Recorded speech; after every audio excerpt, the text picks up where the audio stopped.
we have all these different levels, the overall very difficult, almost scientific approach to what sound is, what a production of a word is, and he picks every word completely apart into microcosms and he does it with a word like Thursday. And you sit and think, why do I have to work so much with Thursday? But he breaks it into every shade like a rainbow of overtones and makes you think about everything that a simple word contains. And he does it sometimes in a way which I think is extremely humorous. I think there's a lot of humor, there's bad humor, but I think there's also really good humor in it. I mean, it's difficult not to laugh because he must have giggled himself. And yet he manages to use a joke like a spectrum of overtones. So it has in every stage a lot of levels in it that we have to work with, both inside to be very loyal, but also you have to be a little outside to see what does he actually mean. And I like this constant play because it makes us as an ensemble play with each other also, which is, I think, the most important thing in music making, that an ensemble communicates and needs to communicate in their music making. So for me, it's a constant challenge, this piece.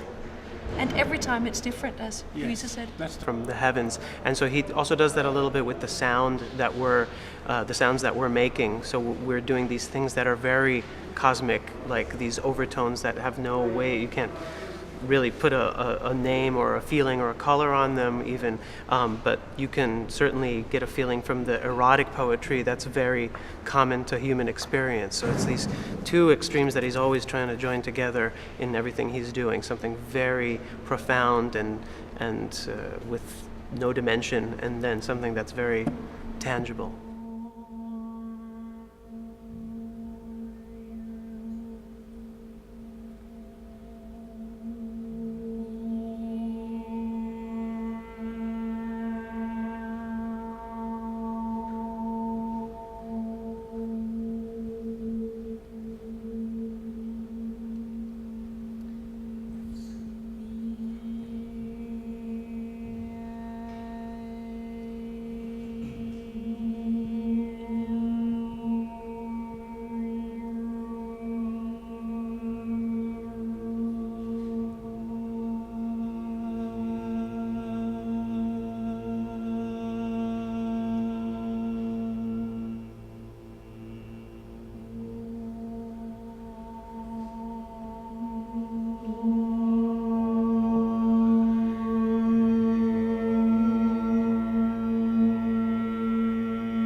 It's never the same. It's never just another version or a repeat of what we've been doing on an earlier concert. On the contrary, it's like something like the cosmic, constantly moving, constantly something's happening.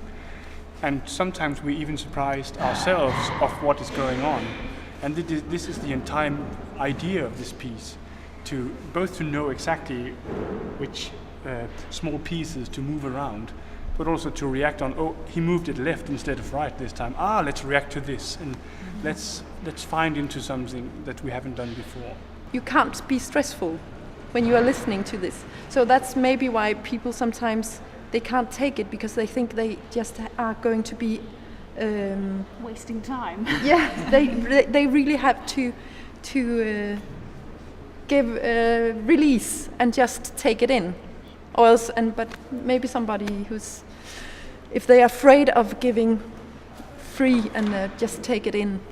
So I think it's a very important piece actually for the public also.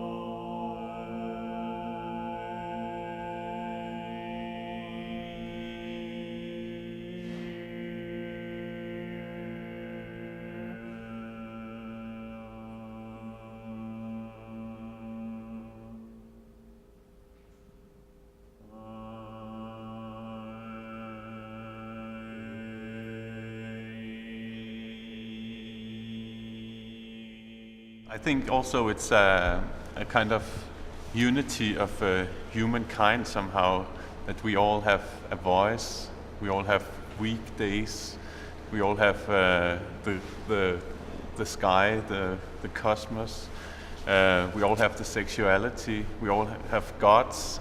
He mentions God names from all over the world. So somehow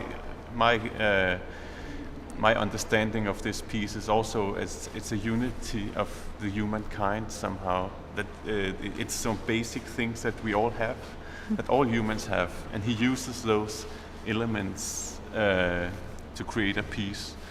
The way it's composed, I think, seems to be very free. There are a lot of choices that we as singers can make while we are doing it. But on the other hand, it's very strict. So we like to think that we created, but he has created it all somehow. There's not a lot of things left for us to do, actually. But it needs, mostly it needs 100% concentration from the beginning to the end. Yeah. But you can describe it as a sort of picture also of destiny, humans in general. I mean, we think we have a lot of free choice in our lives, but do we in fact? I mean, it's very funny to feel this structure forcing quietly but surely everything in the direction that Stockhausen wanted it. Yeah. Man plans and God laughs. Yeah. Kind of Yes, thing, exactly. yeah. That's it.